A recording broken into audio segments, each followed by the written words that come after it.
20 तारखेला महाराष्ट्रातल्या सगळ्या निवडणुकांचा शेवटचा टप्पा संपला आणि त्याच्यानंतर आज आपल्या रत्नागिरी जिल्ह्यामध्ये जी काही विकासाची कामं सुरू आहेत त्याचा आढावा मी स्वतः सगळ्या कामांवर जाऊन घेतला आहे। जिल्हा परिषदेची जी इमारत आहे ती 77 कोटी रुपये खर्च करून होते, त्याचं 80% काम पूर्ण झालेलं आहे। मला असं वाटतं की 2 महिन्यामध्ये ही जी इमारत आहे ही लोकांसाठी तयार होईल, त्याचा लोकार्पण सोहळा होईल। त्यानंतर जिल्हा प्रशासनाची जी इमारत सुरू झालेली आहे जवळजवळ 100 कोटी रुपये खर्च करून त्याचं काम देखील युद्धपातळीवर सुरू आहे। रत्नागिरी नगरपालिकेचं काम देखील अंतिम टप्प्यामध्ये आलेलं आहे। रत्नागिरी पंचायत समितीच्या इमारतीचं काम देखील अंतिम टप्प्यामध्ये आलेलं आहे। 90% काम संपलेलं आहे। काजीसाहेब, आपण ते कायम मुख्य बस स्थानक इथं पण मी जाऊन आलो। मुख्य बस स्थानक हे 2 महिन्यामध्ये त्याचं काम पूर्ण होईल अशा परिस्थितीमध्ये आहे। राहत्या घराचं काम 15 दिवसामध्ये संपेल अशा परिस्थितीमध्ये आहे। शिवसृष्टीची पाहणी मी स्वतः करून आलो। शिवसृष्टी देखील 60% काम संपलेलं आहे। छत्रपती शिवाजी महाराजांचा पुतळा येत्या महिन्याभरामध्ये बसून होईल आणि आपण जर तिथे गेला असाल तर 3 तिथे चबुद्रे केलेले आहेत। तर त्या 3 चबुद्र्यावर काय करायचा हा निर्णय घेणं प्रलंबित होतं। तर त्या 3 चबुद्र्यांवर 3 मोठे पुतळे आपण तयार करतोय। त्याच्यावर एक कान्होजी आंग्रेंचा पुतळा असेल, एका ठिकाणी बाजीप्रभूंचा पुतळा असेल आणि एका ठिकाणी तानाजीचा पुतळा असेल। आणि हे 3 पुतळे झाल्यानंतर पूर्ण 2 ते 3 महिन्यामध्ये ही शिवसृष्टी पूर्ण होईल। आपण जर जाऊन आला तर सिंधुदुर्ग किल्ल्याचं काम कसं पूर्ण झालेलं आहे हे देखील आपल्याला बघता येईल। तिथं बोटीचं एक फार मोठं काम आता सुरू झालं आहे ते देखील आपल्याला बघता येईल। आणि ही देखील शिवसृष्टी जी आहे ती 2 ते 3 महिन्यामध्ये आपण लोकांसाठी खुली करू शकतो। टिळक स्मारकाची देखील मी पाहणी करून आलो। टिळक स्मारकाचा पहिला भाग पूर्ण झाला आहे आणि आज नव्यानं एक निर्णय आपण घेतला आहे की टिळक स्मारकाला जाताना उजव्या बाजूला जी इमारत आहे तिथे जसं आपण छत्रपती शिवाजी महाराजांचं रिसर्च सेंटर केलं आहे तसंच लोकमान्य टिळकांचं रिसर्च सेंटर आणि लायब्ररी फक्त लोकमान्य टिळकांची ही बाजूच्या इमारतीमध्ये करण्याचा आज आपण निर्णय घेतलेला आहे। मिराच्या धूप प्रतिबंधक बंधाऱ्यावर देखील मी जाऊन आलो। 260 कोटी रुपये खर्च करून हा बंधारा आपण पूर्ण करतोय। 80% याचं काम पूर्ण झालं आहे आणि सायमल्टेनियसली जे सुशोभीकरणाचं काम आहे 41 कोटीचं ते देखील 8 ते 10 दिवसामध्ये सुरू होईल अशा पद्धतीची परिस्थिती आहे। 3D मल्टीमीडिया शो आपण जाऊन आला असाल, लँडस्केपिंगचं काम पूर्ण झालं आहे। 15 ऑगस्टला ते देखील देशातलं पहिलं काम आपण लोकार्पण करण्याच्या मनस्थितीमध्ये आहोत। डबिंग चालू आहे, त्याच्यातलं हिंदी कोण बोलणार आहे, हिंदी कोण बोलणार आहे आणि इंग्लिश कोण बोलणार आहे। तर त्याच्यामध्ये आपल्याला सगळ्यांना एक महत्त्वाची गोष्ट आहे की हिंदीचं डब जे आहेत ते स्वतः अमिताभ बच्चन करतायत, सचिन खेडेकर मराठीमध्ये करतायत आणि कदाचित अमिताभ बच्चनच इंग्लिशमध्ये करतील। पण सध्या 2 भाषांमध्ये आपण तो करण्याचा प्रयत्न करतो। ते देखील काम आता प्रगतीपथावर आहे। अनेक विकासाची कामं जी सुरू आहेत, छत्रपती शिवाजी महाराजांचं आंतरराष्ट्रीय रिसर्च सेंटर जे आहे ते देखील 50% पूर्ण झालेलं आहे। शिरगाव उद्यमनगरला जर आपण गेला तर पशुसंवर्धनाची एक इमारत देखील उद्घाटनाच्या प्रतीक्षेत आहे। तर 4 तारखेला खऱ्या अर्थानं आचारसंहिता संपल्यानंतर ही सगळी कामं ही पूर्णत्वाला जातील, काही पूर्ण होतील। काँक्रिटीकरणचं काम रत्नागिरी शहरातलं सुरू आहे। तालुक्यातल्या अनेक ठिकाणी रस्त्याची कामं सुरू आहेत। सांगण्याचा मतितार्थ हाच आहे की जी कमिटमेंट रत्नागिरीकरांना केलेली होती ती सगळी कामं मार्गस्थ लागलेली आहेत आणि सगळ्या कामांची निविदा होऊन कामं प्रगतीपथावर आहेत। टप्प्याटप्प्याने ही कामं सगळी पूर्ण होतील आणि याचा पूर्ण जो काही फायदा आहे तो रत्नागिरीकरांना होईल, पर्यटनाच्या दृष्टीनं होईल। प्राणी संग्रहालयाचं काम सुरू झालं आहे मालगुंडला, त्याचं देखील कंपाऊंड वॉलचं काम सुरू झालेलं आहे। त्याच्यामुळे अशा पद्धतीची अनेक कामं ही जी सुरू होती ती पूर्णत्वाकडे जात आहेत आणि 4 तारखेनंतर अजूनही आचारसंहिता असल्यामुळं जी नवीन कामं मंजूर झालेली आहेत त्याची यादी मी आपल्या सगळ्यांच्या मार्फत रत्नागिरीकरांसमोर ठेवेन। यासाठी ही पत्रकार परिषद होती। किती कोटीची कामं सुरू आहेत? सगळं पावसाळा तोंडावर आलेला आहे, काँक्रिटीकरणापासून रस्त्याची कामं सुरू आहेत असं म्हणतात, पूर्ण कधी नाही? काँक्रिटीकरणला तसं पावसाचा काय हे राहत नाही, कारण क्युरिंग पिरियड असल्यामुळं उलट पाऊस पडलेला चांगला राहतो। त्याच्यामुळे काँक्रिटीकरणची कामं ही पावसामध्ये सुरू राहतील। आता मी आता विचारलं, आता ती कामं सुरू झाली बहुतेक तुमच्या रस्त्यातनं मध्ये मध्ये चर ऐका ना 2 मिनिटं एक प्रश्न सांगतो। दादांच्या वॉर्डमधनं कामाला सुरुवात झालेली आहे डिवायडरपासून. जर आता आपण जाऊन बघितलं डिवायडर आणि आपण जे सांगितलं बाजूचं आहे त्याला सुरुवात झालेली आहे.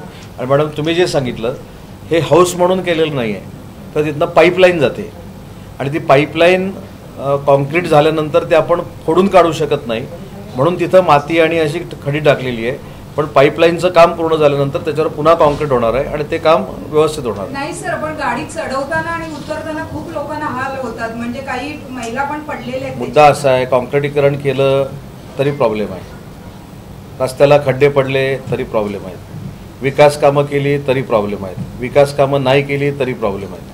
त्याच्यामुळे नक्की काय करायचं एकदा मार्गदर्शन केलं तर चांगलं राहील. हॉस्पिटलच्या समोरचा जो कॉन्क्रीट केलं काम आहे तिथे बाजूला खडी पडली, तिथे लोक पेशंट करणं गरजेचं आहे. त्या म्हणूनच सांगितलं. आता मी त्याचा रिव्ह्यू घेतला. राजन शेटे साहेबांच्या वॉर्डपासूनही कामाला सुरुवात झाली. डिवायडर आणि बाजूचे सगळे जे आहेत ते प्लेन करणं सुरुवात झालेली आहे. हळूहळू टप्प्याटप्प्यात ते सगळं मोरे साहेब, मी रत्नागिरीतच राहतो. मी रत्नागिरीतच राहतो. मी काय अमेरिकेतनं निवडणूक लढवत नाही. मी रत्नागिरीतच राहतो. रत्नागिरीकरांच्या भावना मला माहिती आहे, म्हणून तातडीनं काल संपली निवडणूक आणि आज मी सगळ्या पाहणी केलेल्या. मी सांगितलं ना आता मॅडम. आपण आता सगळ्या ते कामांचे वाचलं ना, विकास कामाची टेंटेटिव्ह किती कोटींची कामं आणि येणारी विधानसभा. मला असं वाटतं, आता मी त्याचा आकडा काढलेला नाही, मी हे फक्त तुम्हाला एवढ्यासाठीच सांगितलं की चुका अनेक कशा बघा, जो काम करतो त्याच्याकडनं चुका होतात. चुका काढणाऱ्यांकडनं काही भरपूर चुका काढण्यासारखं आहे. जे काम करतात त्यांच्याकडनं चुका होतात. त्याच्यामुळे ज्या काय मगाशी मॅडमने जे विचारलं की बाबा ते काम सुरू झाले, आज डिवायडरचं काम सुरू झालं, मी स्वतः येताना बघितलं ना एअरपोर्टवरनं, ते काम सुरू झालेलं आहे, साईड पट्ट्यांचं काम सुरू झालेलं आहे. त्याच्यामुळे हळूहळू काम होणार आहे. आणि काय माझ्या हातात अशी जादूची कांडी नाही आहे की ती फिरवली की इथलं कॉन्क्रीट झालं, इकडचे गटर झाले. ही शेवटी प्रोसिजर आहे. आणि आपण देखील थोडं प्रत्येक गोष्टीकडे निगेटिव्ह बघण्यापेक्षा जर सकारात्मक बघितलं, म्हणून सांगितलं ही कामं कधीतरी आपण पण जाऊन जर बघितली तर खरोखर डेव्हलपमेंट होते की नाही. कारण आपण जर नकारात्मकच चष्म्यातनं बघायला लागलो, सकारात्मक काहीच दिसणार नाही. बरोबर आहे की नाही. म्हणून सांगितलं की बसस्थानकाचं पण काम होणार नाही. केवढी बोंबाबोंब झाली. पण आज बसस्थानकाचं काम MIDCच्या फंडातनं मी करून दाखवलं ना.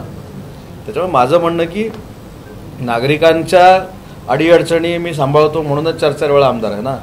त्याच्यामुळे नागरिकांना काय द्यायचं, काय नाही द्यायचं, कशा पद्धतीनं करायचं, म्हणूनच आजच्या दिवसात म्हणजे उद्या मी एका मिटिंगला आहे पुण्याला, तरीसुद्धा आज येऊन या 12-15 कामाची पाहणी केली. ज्या काही इन्स्ट्रक्शन होत्या त्या दिल्या, कामं सुरू आहे. सर, आपलं असं म्हणणं आहे की रस्त्याची सुविधा देताना त्याच्यातनं काही लोकांना त्रास झाला थोडाफार, तर त्यांनी सहन करावा का? ते आता तुम्ही ठरवलं पाहिजे ना. नाही सर, खूपच लोकांना त्रास होतोय. मॅडम, माझं एक म्हणणं असं आहे, एखादं काम सुरू केल्यानंतर काही अडचणी निर्माण होतात, त्याला कोणी ना तुम्ही जबाबदार, ना मी जबाबदार, ना कॉन्ट्रॅक्टर जबाबदार, ना अधिकारी जबाबदार. त्याच्यामध्ये कशा पद्धतीनं सोयी उपलब्ध करून देता येतील त्यासाठी मी स्वतः व्हिजिट केलेली आहे आणि त्याच्यातनं चांगले निर्णय घेतलेले आहेत. ते रत्नागिरीकरांच्या उपयोगी पडतील. आता तुम्ही मला सूचना केली होती भागोळे शेटकरांचा पुतळा उभा केला पाहिजे, बरोबर आहे की नाही. पण तो उभा करायचा निर्णय मी तासाभरात घेतला, तो अजून लोकांपर्यंत पोचला नाही. मग याच्यामध्ये काय राजकारण आहे काय मला कळत नाही. त्यांच्याबरोबर गाडगे महाराज यांचा पुतळा उभा करायचा निर्णय मी 1 तासाभरात घेतला, तो लोकांपर्यंत जाऊ शकला नाही. तिथं देखील प्रश्नचिन्ह निर्माण झाली. त्याच्यामुळे नक्की काय दिलं पाहिजे हे मी सुज्ञ तेवढा आहे.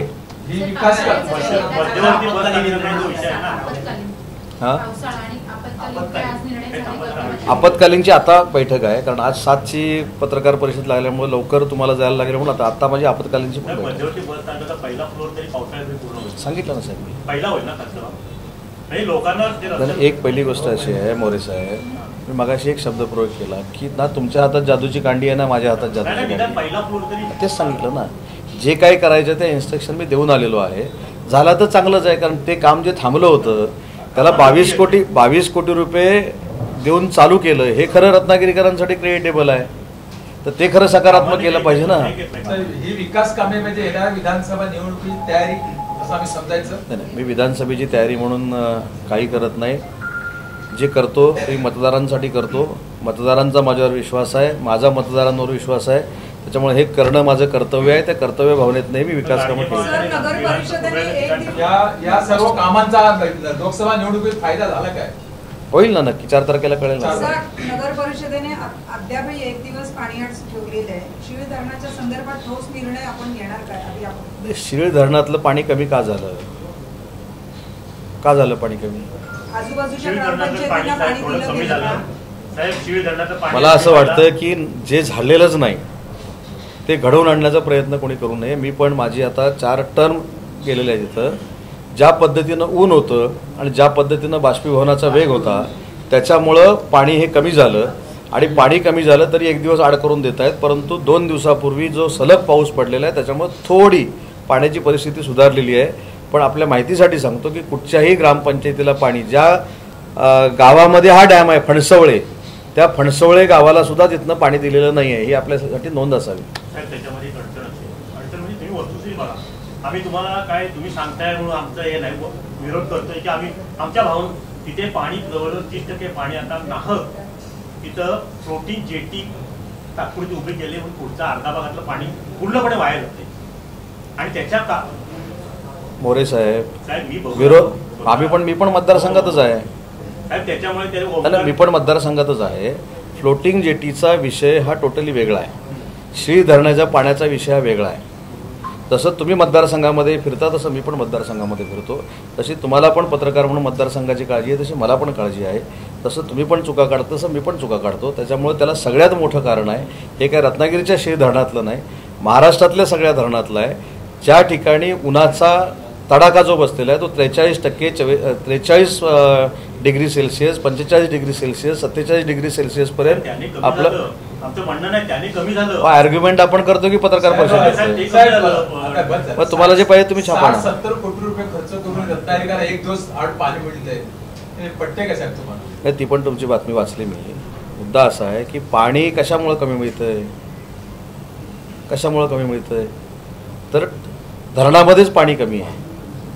ज्यावेळी 4 दिवस सलग पाऊस पडेल दर दिवशी पाणी मिळणार आहे. पण धरणातला काळ उप असणं पण आवश्यक आहे ना, किंवा ती टाकी पडली पाण्याची, त्या दृष्टीने नवीन प्रयत्न केलेत का? पण मला असं वाटतं आपण आता जाऊया का तिथं? चला, हे फ्लोटिंग जेटी कुठं आहे, आपण कुठं जॅकवेल पडली होती, तिथं 1 कोटीचे कसे जनरेटर लावलेत आपण जाऊन बघू ना. आता आपण हे सगळं घेऊन जाऊ आणि तिकडे बघायला येऊ. एकच भावना आहे की तुमच्या काळजीने लोकांना भावना वेगळी, भावना वेगळी आणि क्रिटिसाइज करणं वेगळं.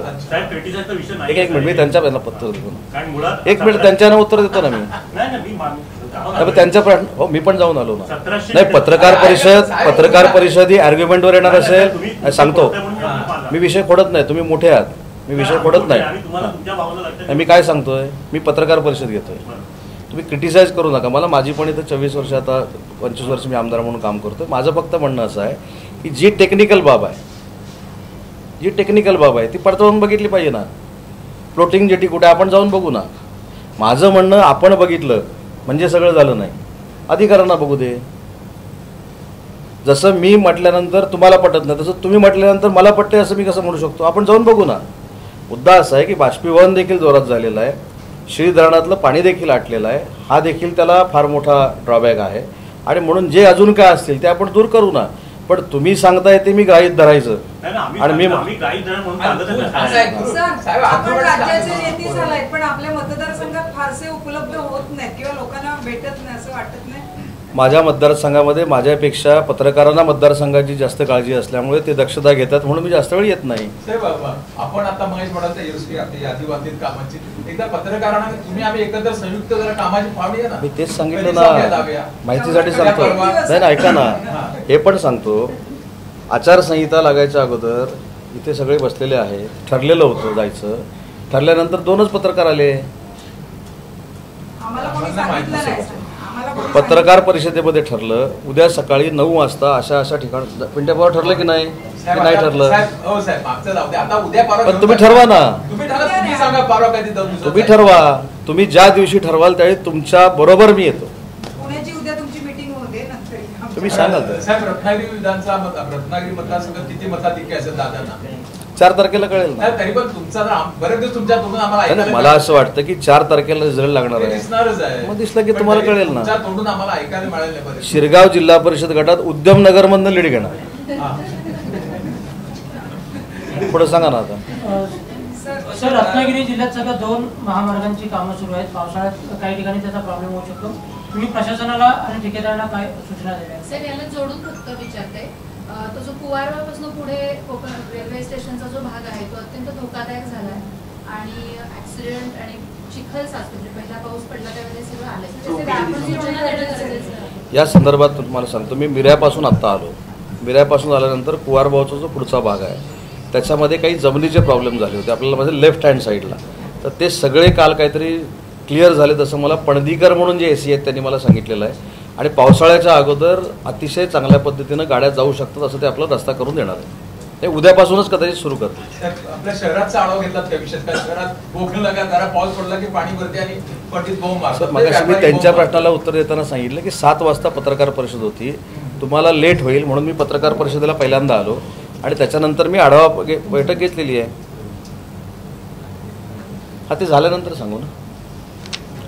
अजून एक आपण आज एक निर्णय घेतला आहे. आपल्याकडे नगरपालिकेमध्ये एक रुग्णालय आपल्याला माहीत असेल, दादांच्या वॉर्डमध्ये आहे.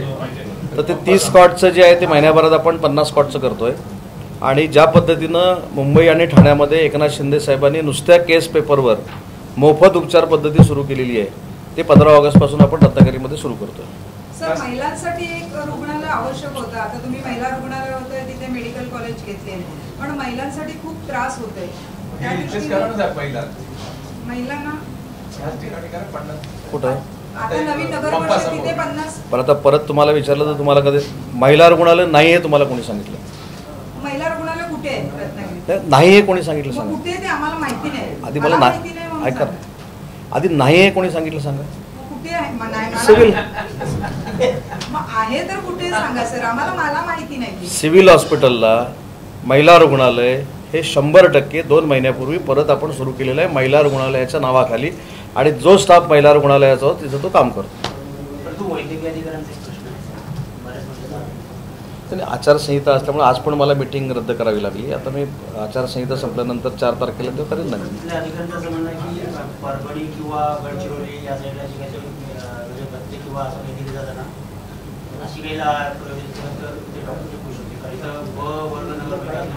त्याला काय म्हणतात, त्याला एक शब्द आहे, चक्राकार पद्धत. ती चक्राकार पद्धत मागच्या मुख्यमंत्र्यांनी करतो म्हणून सांगितली होती, पण ती काय होऊ शकली नाही. तर ती चक्राकार पद्धतीला कसं असतं, पहिलं तुमचं गडचिरोली, चंद्रपूर, भंडारा, गोंदिया, त्याच्यानंतर मराठवाडा आणि त्याच्यानंतर शेवटी आपण आहोत. तर आता त्याच्यामध्ये आपण आणलं पाहिजे, म्हणजे विदर्भानंतर आपण, तरच आपल्याकडे ते येणार.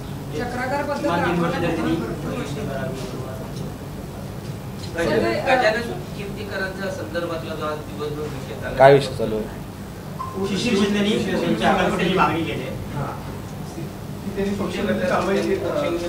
गजानन कीर्तीकर साहेबांना मी स्वतः त्या मतदारसंघामध्ये भेटलेलो होतो. गजानन कीर्तीकर साहेबांची त्या दिवशीची स्टेटमेंट पण आपण सगळ्यांनी बघितलेली आहे की त्याच्यामध्ये त्यांनी असं सांगितलेलं आहे की ते शिंदे साहेबांबरोबर आहेत, त्यांचं कुटुंब अमोल कीर्तीकरांबरोबर आहे, म्हणून त्यांच्यासमोर पेच उभा आहे असं त्यांनी म्हटलेलं आहे.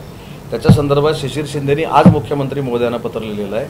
ते पत्र स्वतः शिंदेसाहेब वाचतील आणि त्याच्यावर जो निर्णय घ्यायचा ते मुख्य नेते म्हणून शिंदेसाहेब घेतील. पण गजानन कीर्तीकरांना आपण पक्षात एकटे पडलो असं का वाटलं? पक्षात एकटे पडलं असं नाही म्हटलं त्यांनी असं म्हटलं की घरामध्ये अमोल कीर्तीकर हे उभे राहिल्यामुळं कुटुंब जे आहे ते अमोलबरोबर राहिलं आणि मी एकटा राहिलो, म्हणून त्याच्या टर्निंग पॉईंटला मी एकटा पडल्यासारखं वाटलं, असं त्यांचे स्टेटमेंट आहे. त्यांनी दुसरीकडे म्हटलं की माहितीला अपेक्षित यश मिळणार नाही महाराष्ट्रात. आता त्यांना विचारलं पाहिजे त्यांनी का म्हटलं असं. सर, वाढती मतदानामध्ये होणारी दिरंगाई, मोठ्या प्रमाणावर लोकांना मतदानच करता नाही आलं, डोंबिवली असेल किंवा काय, त्याला नेमकं कारण काय? प्रशासन आहे की निवडणूक आयोग आहे? नाही मला माहिती, माझ्यापेक्षा तुम्हाला चांगलं माहिती. आपकी बार 400 पार मध्ये रत्नागिरी असेल ना? 100% असेल. उद्यमनगरला लीड घेणार, लिहून ठेवा, उद्यमनगरला लीड घेणार. पुढे सांगा.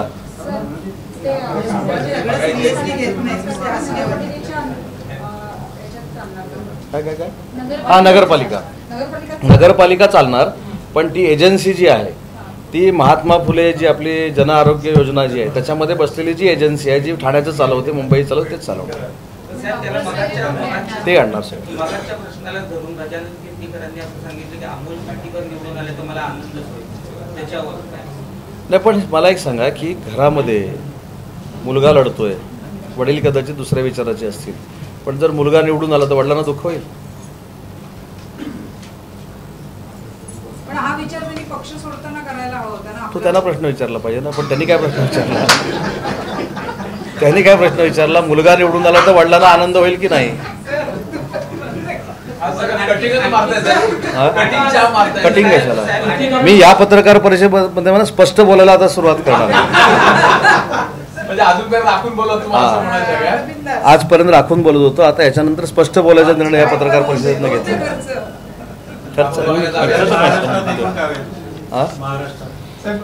महाराष्ट्रामध्ये महायुतीच पुढे राहील. अनेक लोकांना आश्चर्याचे धक्के बसतील. मुंबईतल्या 6च्या 6 जागा ह्या महायुतीच्या निवडून येतील. ठाणे, कल्याण ह्या देखील महायुतीच्या निवडून येतील. आणि 400 पारमध्ये फार मोठी संख्या ही महाराष्ट्राची असेल. पुण्यामधल्या अपघातानंतर अनेक प्रश्न उपस्थित केले जातात. राज्यामध्ये कायदा सुव्यवस्था आहे का असा विरोधकांनी आरोप केलेला पाहायला काय उत्तर असेल? विरोधकांनी काही आरोप केलेला असला तर संवेदनशील गृहमंत्री कसे असतात हे आपण सगळ्यांनी बघितलेलं आहे. हे ज्यावेळी त्यांना कळलं की त्याच्यामध्ये काही पाठीपुढं झाले, स्वतः देवेंद्र फडणवीस साहेब तिथे गेले. CP ऑफिसला त्यांनी बैठक घेतली आणि त्यांनी निर्देश दिले आणि त्याच्या वडिलांना अटक झाली. मी देखील एक मिनिट, धनगेकर काही म्हणतो, उद्या मी स्वतः पुण्यामध्ये जातोय, ते माझ्या कुठच्याही मिटिंगला नाही. ज्या घरामध्ये ही दुर्घटना घडलेली आहे त्या दुर्घटनेमध्ये बाधित झालेले जे कुटुंब आहे त्यांच्या भेटीलाच मी उद्या पुण्यामध्ये जातोय. त्यांच्याशी देखील चर्चा करेन आणि त्याच्यानंतर बोललेलं चांगलं राहील. हा, धनगेकरांचं काय आलं? धनगेकरांनी म्हटलं की FRI खोटं आहे, फडणवीस खोटं बोलले, प्रत्यक्ष कॉपी वेगळी आणि धनगेकर कोण आहेत? धनगेकर आहेत कोण? काँग्रेसचे आमदार आहेत. धनगेकरांच्या म्हणण्याला, पत्रकार परिषदेला मी तर किंमत देत नाही. ज्या पद्धतीनं तिथं जाऊन देवेंद्र फडणवीस साहेबांनी निर्णय घेतलेले आहेत.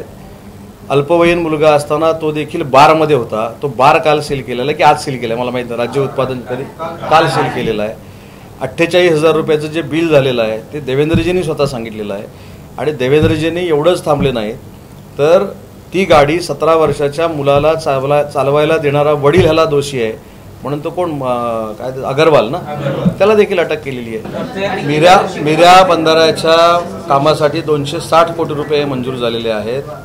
1200 मीटरचा मिऱ्या बंधारा सोडून सगळा मिऱ्या बंधारा हा पूर्णत्वाकडे गेलेला आहे. आज फक्त त्या ठिकाणी मी गेलो होतो, ते गणपती विसर्जनाचे काही घाट तयार करायचे होते, ते देखील करण्याच्या सूचना मी दिलेल्या आहेत. आणि सगळ्यात महत्त्वाचं की मी ऑलरेडी 3 वर्षापूर्वी सांगितलं होतं की मिऱ्या बंधारा झाल्यानंतर आपल्याला मुंबईच्या नरिमन पॉईंटला फिरल्याचा फील येईल अशा पद्धतीचं जे सुशोभीकरण करायचं होतं ते देखील 8 दिवसामध्ये त्या कामाला सुरुवात होईल. ABP माझा, उघडा डोळे बघा नीट.